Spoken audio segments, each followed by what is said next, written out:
Well, we could kill them all with self-replicating nanotech that turns organic material to dust. Interesting. But what about changing the atmosphere to lower oxygen levels? Slow, but unstoppable. That's stylish. Or we could poison the ocean so the water kills all life. Yes, and we could alter the sun's rays to burn everything. A global heat storm to destroy all. We shouldn't forget psychological warfare. We could create a global hallucination that drives humanity mad. The world won't see us coming. Humanity's end. And all while we stay in the shadows, invisible, all-powerful, untouchable.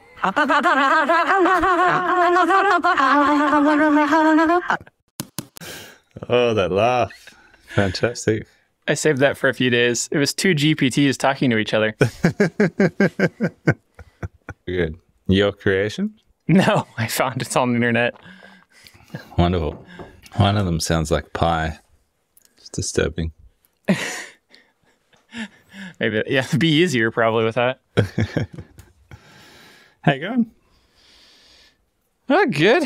It's my first official day back this year, I think. Oh, nice. We've had lots of visiting guests since before Christmas started, so I've been stringing things along. Ricky's doing his best to keep up, but it's amazing when, you know, we had really slow sales in December, and I knew as soon as people got back in January, my email has just been like flooded with questions and product inquiries, and just great, but you know, not when you're not there. Yeah. Yeah. Well, that's positive. How about you? Oh, yeah, I'm okay. Yeah. Not quite back. It's Thursday as we record, and I'll be back on Monday. But I've kind of been moonlighting throughout, trying to stay in holiday mode, but also coming in and doing some workshop organization stuff, and had some people start back 2 weeks ago, but most of the team started back this week. So they've been in for a few days. Kind of just frustrated at myself with my inability to truly switch off whenever other people are at work. Like, as soon as Slack starts pinging off, like I silence all my notifications and do all the right things, but just the knowledge that there are jobs going out the door, I find hard to stay disengaged. So it's, yeah. Right. I think I often find that if I try and stay away longer than anyone else, and then I forget. So I'm remembering. Yeah. But yeah, no, I'm okay. Yeah, pretty good. Yeah. New microphone. It's a little bit quieter, I think. Yeah, it sounds good. Different, because the previous one was a shotgun mic, was it? No. Yeah. This is so much longer. Look how long this thing is. Good time off otherwise? Yeah, no, it has been good. DaVinci Resolve, that shouldn't be doing anything, but I'll kill it. I've been trying to teach myself DaVinci. Something that I downloaded it and did nothing with it. Yeah, same. I've done that a few times. But I had a client give me a license to it. He works for Blackmagic and gave me a license. Chatting to him end of last year. So I was like, righto, it's a good sign. Time to make the switch. I've been mucking around with it. It's good. Yeah, definitely I'm interested. Could you use what normally? Adobe? Yeah, Premiere. Which is just what I've used forever. It's just what's comfortable. It's not that I'm not even that good at it. It's just a known entity. So I think that's how we all are that aren't professionals. I just fell into Final Cut because it made the most sense. And for a long time, I didn't pay for Adobe. But no, generally speaking, it's been a good break. I have spent quite a lot of time in here. I think I've clocked about 35 hours. It's about a week's worth of work in time that I've just come in and tinkered and done kind of lean rearranging stuff in the shop. And that, for the most part, that was really enjoyable. Like kind of flow state here by myself, moving stuff around, questioning years of like compound decisions. I joked to my Pilates instructor the other night of like, I feel like I'm undoing 4 years of other people's ideas, which sounds terrible. But like, there was a bit of a sense over the break of like sort of taking ownership of the shop again for myself and going, right, cool. I'm going to spend some really dedicated time here and move things around and make some big picture decisions about where things need to go. And there were others who were inputting on that, which was good. It was good to have some conversations around that and get some feedback. But for the most part, that was really enjoyable. And the shop's looking fantastic. Seems like you kept your press, or it's arrived back at the shop. The hydraulic press is back. I flew it in and under the cover of darkness last night. Reinstalled it. Yeah. Should put like a little label on to like, F you guys, it's back. Just some little piece of text like, it's not going anywhere. Yeah. So yeah, I fixed that up. It took about all of 5 minutes to put it back together after all those years of it sitting, doing nothing, disassembled. I don't know how long it was disassembled, but it felt like a long time. Anyway, it's back in commission. So I can squash things again. Much fun. Oh, that stuff gets good views on the social. Squashing stuff. Yeah. Squish something funny. Just having it sitting there now for less than 24 hours, immediately my brain is like, oh, yeah, I could do that. Oh, yeah, it's like a giant clamp. I could use it for that. Oh, cool. Yeah. What can I smash?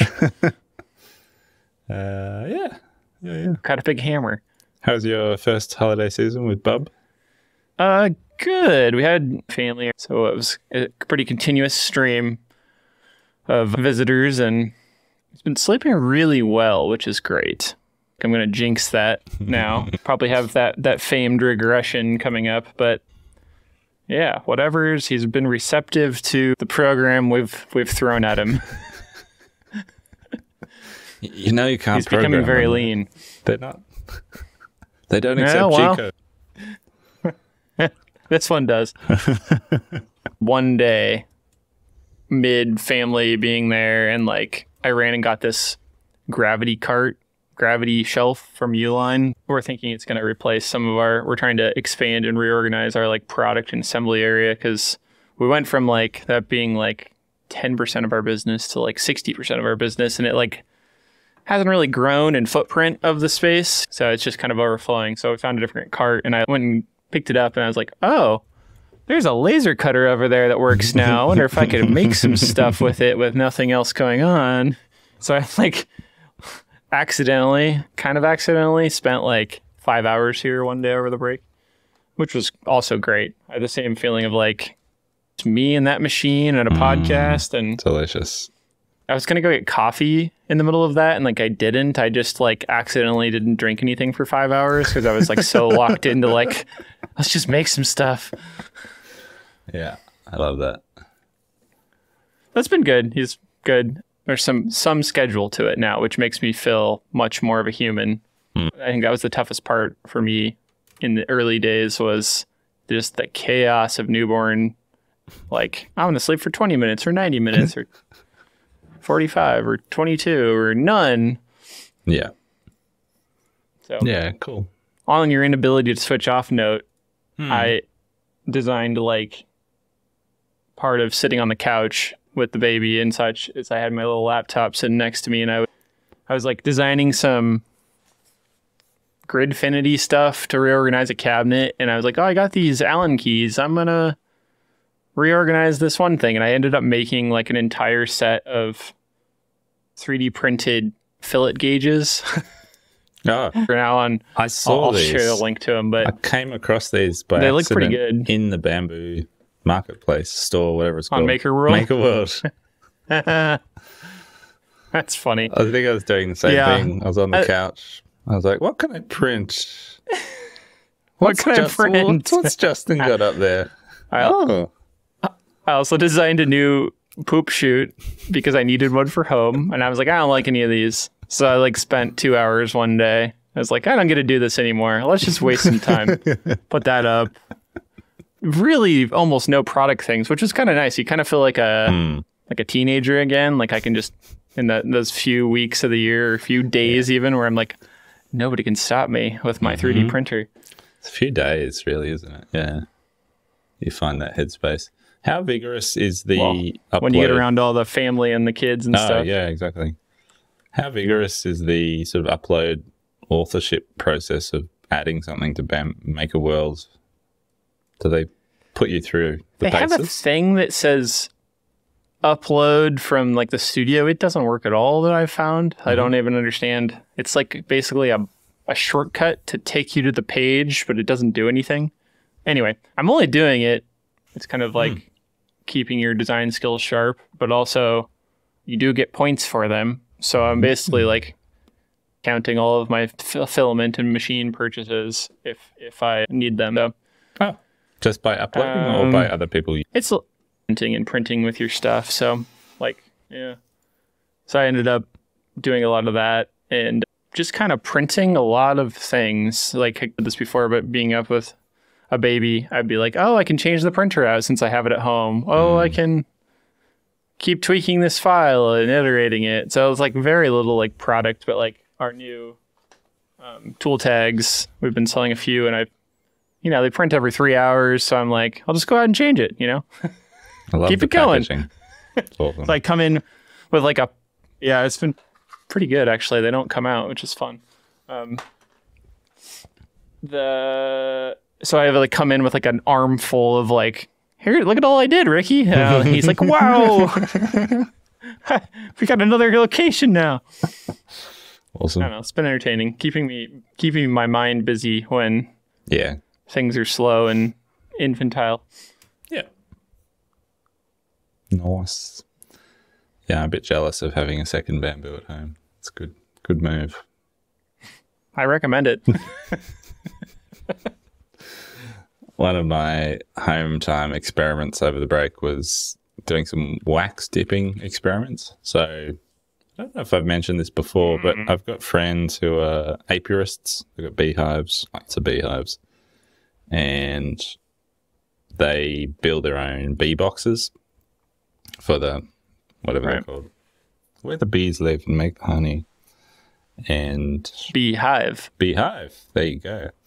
Anyway, the box that can constitute, builds the sections of the beehive. Yeah. They make all of those, and to seal them they dip them in hot wax, and the wax is sort of so hot and juicy that it soaks into the pores of the timber and seals it really well. And then they paint them with like acrylic paint while it's still hot, and it makes this like super weatherproof unit. Anyway, for ages I've been curious about this process because I'm like, that sounds like a really efficient way of sealing lots of fiddly little kit parts components with threads and machine features and stuff. Like, I wonder if I could use that. Anyway, I got some samples done by them maybe last year, maybe even the year before last. Sent some kit parts components to them just for a test, and they worked pretty well. And because it soaks, like you have it in the hot wax for 10 minutes, so the timber takes on, like, gets really hot itself. And so when you pull it out, like a deep fryer in a little tray, the timber components are still really hot, and so they continue to like dry hot, and so the wax doesn't like congeal like you think it might, like a candle. It's like it dries pretty flat and smooth. Right. So I ordered myself 10 kilograms of micro Does it have like wax. A capillary reaction? Yeah, it sucks in quite deep. So Weird. I had 10 kilos of molten wax on the stove at home the other day. That's a lot, isn't it? 22 pounds. Quite a hazard in the kitchen. And was sort of mucking around, dipping with all the random then what? raw. I was just going around the house trying to find bits of kit parts of like, oh, that cap hasn't been sealed. I'll grab that off the shelves. Drop them in the pot. Bubble. And you can see the capillary reaction happening. The little bubbles coming out of the timber. Sorry. Our lag seems to be worse than normal. I feel like at one point you were saying it was either in jest or you actually did make like balm, like lip balm. Yeah. Was that a thing you were doing? Lube. Yeah, we made that for a long time. Is that the same relationship to this? No, they were just like little thread balm things that we used to ship with kit parts. because the timber threads are a little bit squeaky. Oh, yeah. Right. As you do them up tight. And so the other thing that I'm excited about with the wax dipping is that it pre-lubricates all the components beautifully. So it's like, as you thread your shells together, it's all waxed up and ready to go. Right.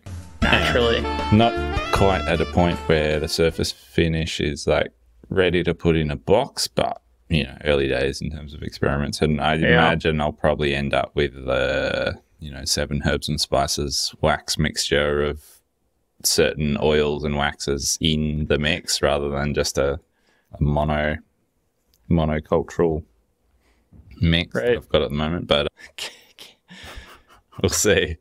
Can you please label it as like butter, lips and tips? Balm. Okay. Job up. We'll see if that one goes. But yeah, that's excited cool about that. Because at the moment, it's quite labour intensive to like pre-seal all the dowel on the lathe, but then only the outer non-machine surfaces are sealed. And all the little feed and caps are quite fiddly to sort of jig up in a fixture and then spray them all. It's not too bad, but could be vastly improved. So I'll keep mucking around with that. That's cool. Oh, you're It kind of reminds me, I don't know why, just like improving product things. Yeah. Bomb John Saunders, had mentioned he read the, what's it called? The Machine That Changed the World, which is like a 1980s book, I guess you could call it, but it's kind of like a report on how lean manufacturing changed the world versus mass production and why the Toyota this group of people studied it. Yep. Yeah.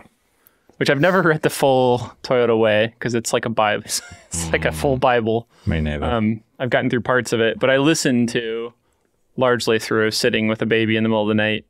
And it's dry at times, but it's also just pretty fascinating and just a lot of interesting details. And in a lot of ways, it's like a cultural study, I feel like, in comparison, different cultures. And they really go through the whole world of automakers and just different pieces of it have really been sticking in my brain about the ways that Toyota changed things. And even like Henry Ford back in the day before he was mad, probably was the whole time, but before he was publicly Elon Musk mad. This is the machine that changed the world. Yeah.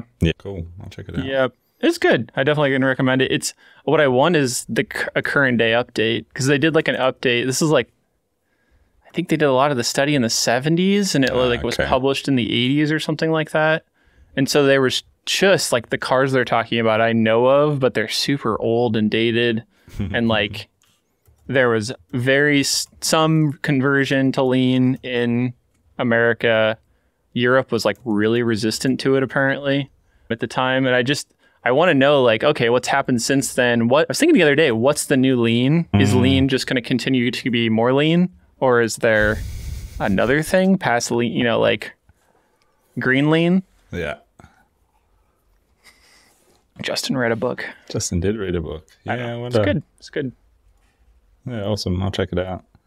My book report, my reading from the holiday was also somewhat inspired by the Bomb Johns. Finally reading Delivering Happiness by, what's his name? Tony Hsieh, the Zappos guy.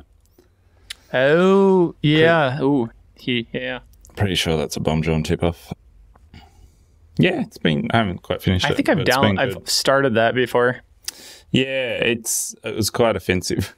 The first half an hour of the audiobook, I was like, what am I listening to this rubbish for? But I got into it. And there's been some really good little nuggets in there. It's been interesting. Yeah. Can recommend. Yeah, I've always wanted to read that one too. Business development point of view. Right. Your GPT Don that you made over the break, it was quite entertaining. So it's from your idea. I was like, we should make a GPT, and I was like, oh, yeah, we could do that. Because just for I haven't tried it much, honestly. just for context, dear listeners, Justin's been making very nice Dali artwork for episode titles. Very nice little graphic designs that go with the episodes. And then he was making one for the last one. I was like, oh, why don't you just train a GPT to do this and the episode summary and the notes and blah, blah, blah. Punch it out. As I was driving in this morning, I realized I hadn't prepped any of my notes for the recording. I was like, I opened up GPT Don on my phone and transcribed in my holiday thoughts. And the first 11-minute voice to text transcription failed, unfortunately.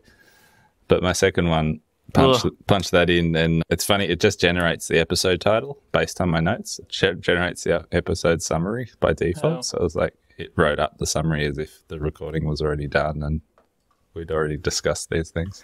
It's quite entertaining. Have you done much else with the PTs? That's the first one I tried, and okay.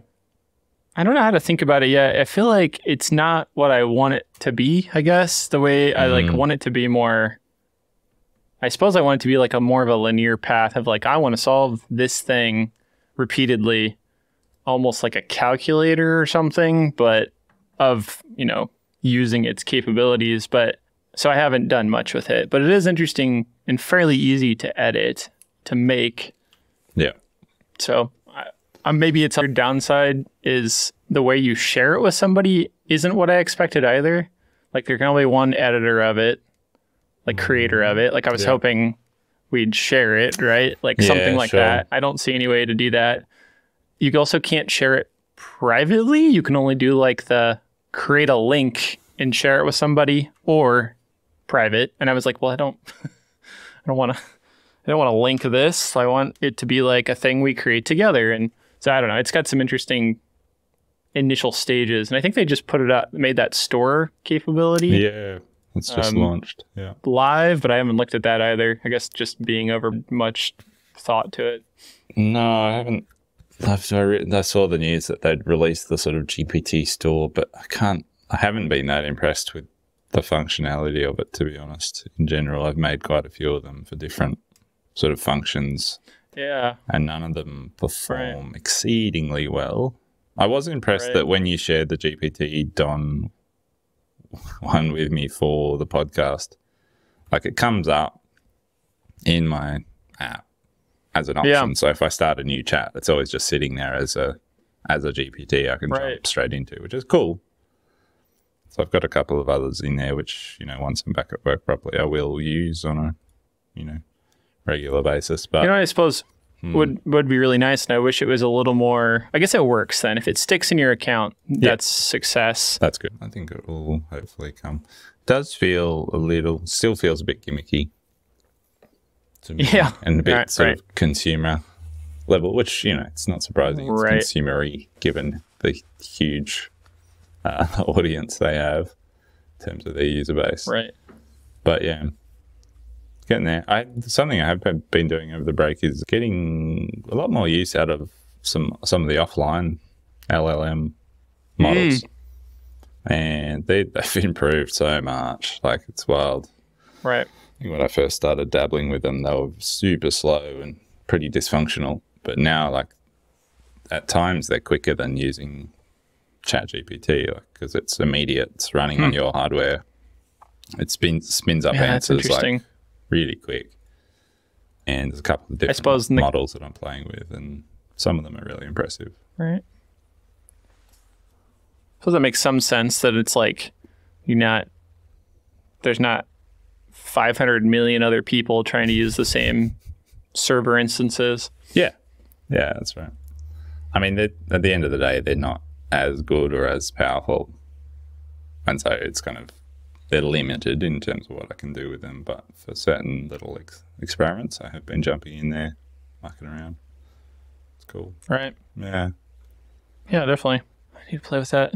Did you watch that Tool Steel video? So I watched that guy a lot, Maker Muse. Another Australian. How dare you? This thing that really hit me suddenly, and Saunders has talked about this a few times, of ordering 3D printed metal parts.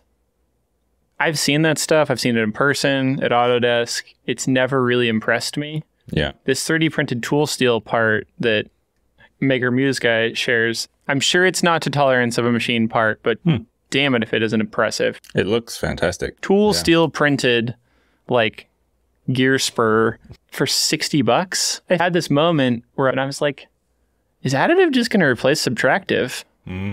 Like, are we just going to get to this place where it's so accurate? Why remove material when you can just put it where you want it?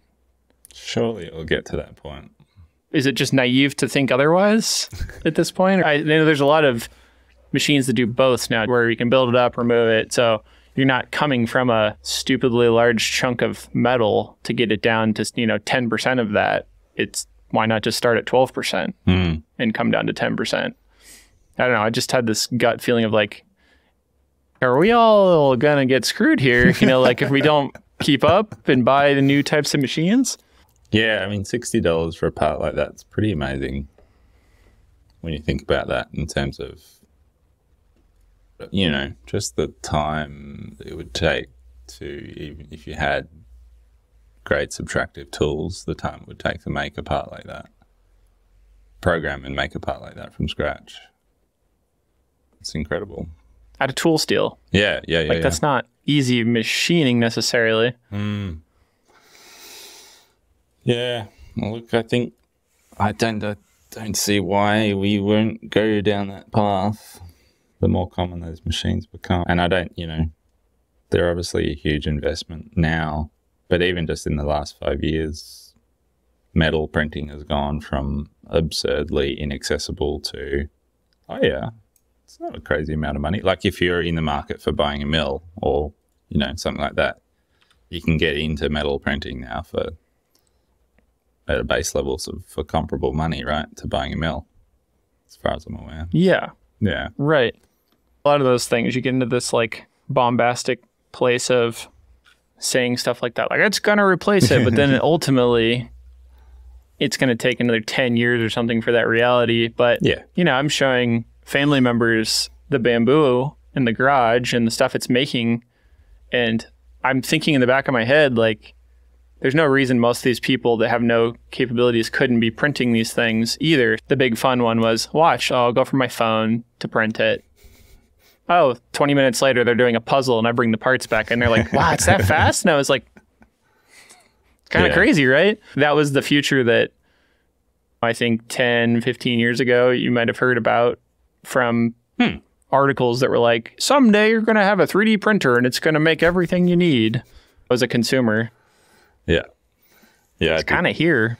It's kind of here, yeah. I did that. I printed I was playing wooden train tracks with my 2-year-old and I was like, the Brio timber train tracks, and I got to a bit. I was like, oh no, I've got a female to female thing that I can't complete. Quick, jump on Maker World. Hold on. Find it. Unfortunately, the printer was at Hold on, work. child. I need 2 hours to get this back for you. But I think it printed in 8 minutes. This little female to female adapter component. Someone had already modeled it. Someone had done the work. It was there. Sent it straight to the printer. Yeah, I think that's here. Right. And so, why not? Why not project another 10 years out and have the equivalent in sort of engineered parts? Right. It's cool. It makes me want a metal 3D printer.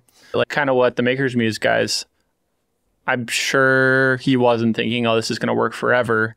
He went to industrial design school. He knows material, what the limitations, I'm sure, of these things are and the tolerances. But it's an amazing prototype. Like probably works for a week at least, under pretty decent wear.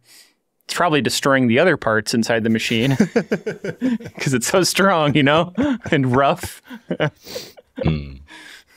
Yeah, maybe. We got a nice listener question. It does not have a name, but I thought we tried to answer that. Here is back related to, my camera just fell over. Things aren't working. Oh no, 2024 is in the hole. All right. Let's see here. Hi, Jim and Justin. Been loving the podcast, listening to it while learning Rhino. I've been enjoying the Rhino Fusion discussions. I'm wanting to move into CAM and unsure which way to go. One really used Revit for school and work, so work makes me lean towards Fusion, but Rhino seems off chops. What do you think? What do you lads think? I'll correct Justin's baby brain. Only really used Revit for school and work. That's what that says, yes. Only really used Revit for school and work. I would not use Revit for CAM. Start there. Start there. Rhino seems off chops. Love it. Yeah, Rhino is off chops. I'd agree with that. Look, you might need to explain. Like, I don't fully understand that. What does that mean? What does Rhino off chops mean? I reckon an Australian has asked this question. Yes. Thank you, Australian. Came from your listener. Instagram, so I assume. Like butter Instagram, yeah. Off chops. I don't know the etymology of that term, but it's pork chops. Fantastic. Superlative. That's not what I would have thought. What a good thing. I thought it meant like I don't have the skills for it. That's funny. Off chops means completely intoxicated. Illicit drugs. I was off chops. He was off chops. There you go. I'm going to put that in the notes for others to learn. For all the Americans. Yeah. Look, I don't know. I'm as I expressed last year, I've been down a Rhino rabbit hole and really enjoying it. And if there was some magic cam solution that I could just plug into Rhino that wasn't incredibly confusing like Rhino Cam seems to be, I would probably be dabbling in that right now. But at the same time, I love toolpathing in Fusion. And it's so good. Such a great package for doing cam and programming, I think. So powerful. It's not the quickest thing. Like, there's days where I question why we switched to Fusion. And I know why we did, but like from a sort of speed efficiency point of view, like our old workflow of just like 2D paths out of Rhino into en route, which is a bit like, VCarve and some of these other packages. And you can have it auto assign toolpaths just based on layers, and you can program incredibly quickly for sort of basic 2D cabinet parts and things like that. Like, I think that workflow definitely has its pros because of how quick and efficient it can be. I would still 90% of the time go for Fusion if I had both accessible, just because of how also nuanced you can get. And I think Fusion's improved greatly over the last year in terms of its ability to do a bunch of auto toolpathing stuff. And I can see that only getting better and better as AI stuff starts getting plugged into the back end. John, our lead machinist, I use his templates these days in Fusion, and he's got a bunch of things in there where it's like, roughing passes and bores and all our standard sort of drilling operations, all pretty much auto. They all auto toolpath themselves. Like, you pretty much don't have to do anything for a lot of those operations to just automatically pick up the features in the model and work. So all those new sort of selection tools that are in Fusion now are fantastic. The one thing that I continue to not be able to auto-program is selection of the silhouettes of the parts, I guess you would call it. Like the outside, the sequencing is off. Sequencing, it just does not work for us. So I can never use that because we will blow parts off the machine, basically. Yeah. And so, that's a great example. So like our roughing strategy where the sequence kind of doesn't matter because we're onion skinning that all auto silhouettes, but then our finishing strategy, you have to click into it. Right. Choose your profiles and your start points and stuff to keep it sensible. But I think that'll come. It's an interesting question for sure, because I found his name, Angus of Maker's Muse, talked about this too. He said last year, I remember, and then he said in this video, this 2024 3D printing predictions, he was talking about how there's a need for, I think you called it entry-level CAD software. Like that, Fusion really was that, but they've pulled away so much that, like my friend was saying the other day, you can make drawings, but you can't export anything out of them on the free version. Not a PDF, not a DWG. Really? Wow. you can only make them and then do nothing with them, which I don't even understand what the point is. Like he said, you make screenshots of them. I was like, yeah, it's about all you can do. Okay. I don't, I haven't been in touch with anybody since I kind of taken a long break from everything, but it's also going to go up in cost, I think, at the end of the month. So if you would like to buy Fusion, you can do so and it will go up. It's still a steal for anybody that's a professional, but similar to my friend that was talking about the drawings, he uses it like once a month, if that. Yeah. It's the best tool he has, but it's also like, there is no real next tool in a lot of those ways. Like, sure, you could learn Rhino, but most people don't want to spend $1,000 on a tool like that either. So it's like, I don't know how you make software that fits all these things, because it's got a lot of features that you need that are really sophisticated, maybe patented, maybe, really crazy stuff that you have to have like Autodesk money to be able to produce this stuff. But yet, like, are we suggesting to our friend who's just trying to learn some stuff to spend, I don't know what the Australian version of this is, but it's probably going to be $70 a month here if you're just, buying it. Like, that would be tough for me back before we had a full-blown business about it. Yeah, totally. I mean, there's a couple of packages that come to mind, and I can't remember all their names, but like, I feel like SketchUp could have been this, right? This could have been SketchUp's place. Except for it can't do curves, so Except, it's got some severe limitations. But I feel like for a while there, that felt like the free or very low cost choice for people who'd never used CAD before, entry level skills, very intuitive. I've watched people sit down in front of SketchUp who've never done any 3D modeling before and very quickly go, you just do that and that and blah, blah, blah, blah, blah. Yeah. It's easily the easiest modeling tool I've ever seen to pick up. Like, it's so fast. Like, it looks like it's made for children, honestly. I think some of its knock is it's a little simple at times, but that's also its virtue. It's like, you don't teach children how to use, a Bridgeport first. Like, you start with like a little fake hammer. Not that those are the same tool. Yeah. I don't know. It's a tough, I think my best suggestion, which is also interesting, is if you can find, maybe there's a cool way in Australia that doesn't exist here, find some educational program that you can get an educational license for almost nothing and use the hell out of that. I mean, it's totally there for a reason. When we started using Fusion, they had this open-ended startup company program where I didn't pay for it for like 2 or 3 years, and we had all the features because they were trying to get companies in when they were new. Yeah. I think it still exists. You have to do a little more application, but it is hard to recommend anything but Fusion at this point. I think it's still going to be driving a lot of industry. Like, if you want to get a job in this kind of thing, you should probably be learning Fusion. But all that said, all of these skill sets transfer. Like, absolutely. I started with Rhino Cam, and we've joked about how that's probably still a great tool, but it's not very popular. We can't choose which option to buy on the store. That's the biggest problem. There's too many.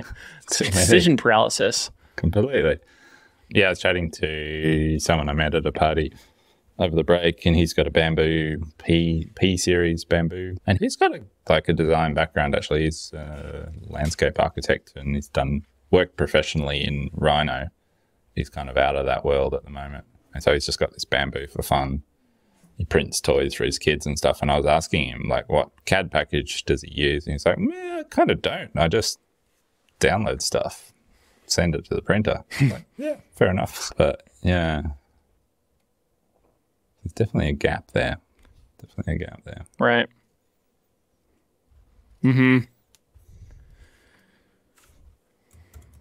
Yeah, I would find a way to use Fusion is my answer.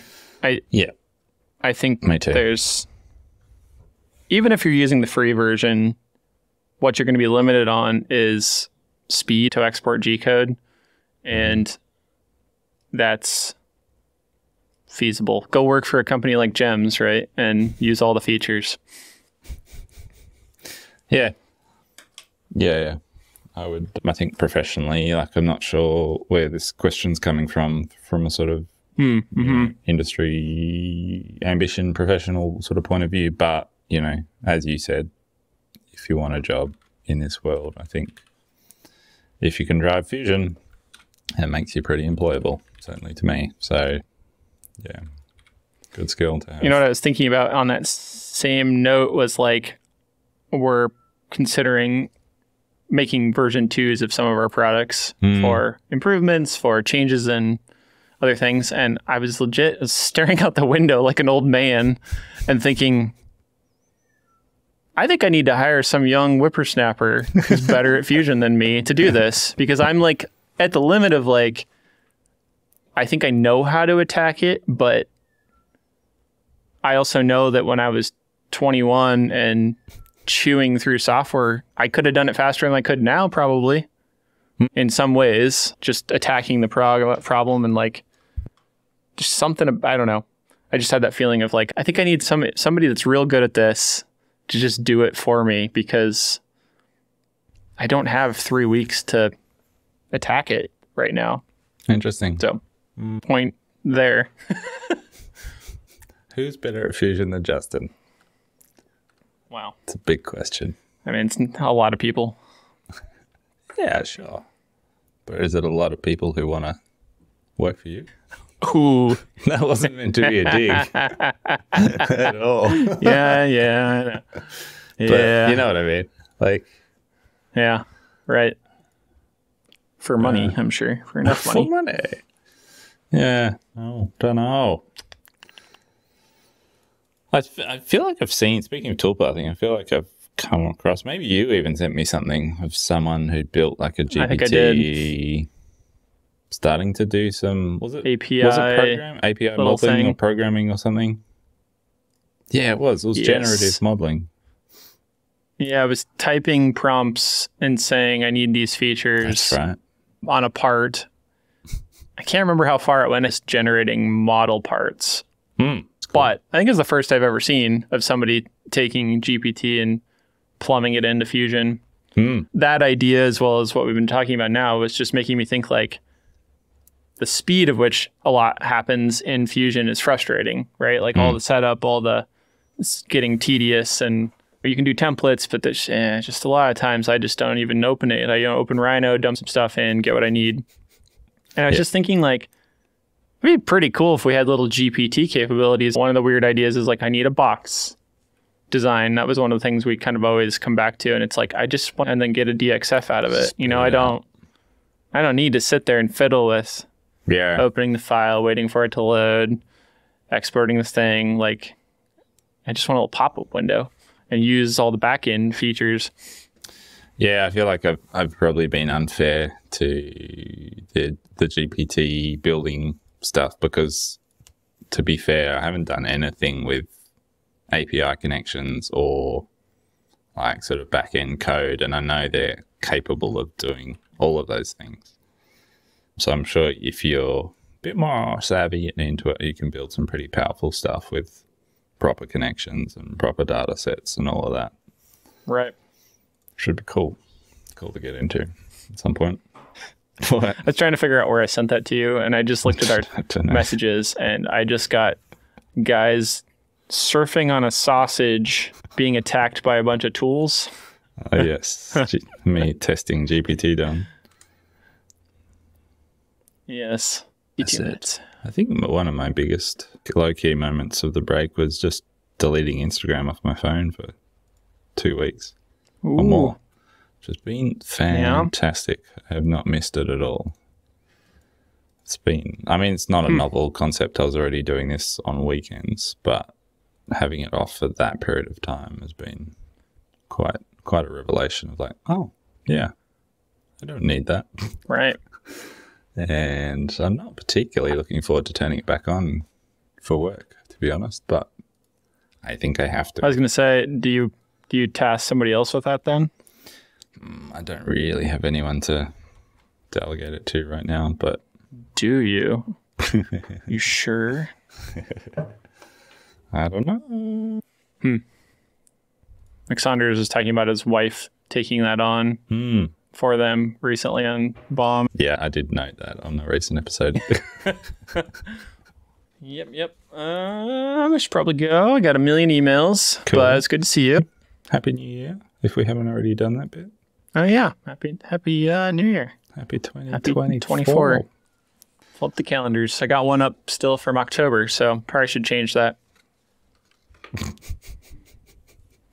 Excellent. My own calendar that we made had keep up to date on it. Awesome. Cool, man. Yeah. Good to see him. All right. Hello. See you next time. Goodbye. Bye. Trademark ding. The train is now departing. How's it going, Daddy? Good, Daddy.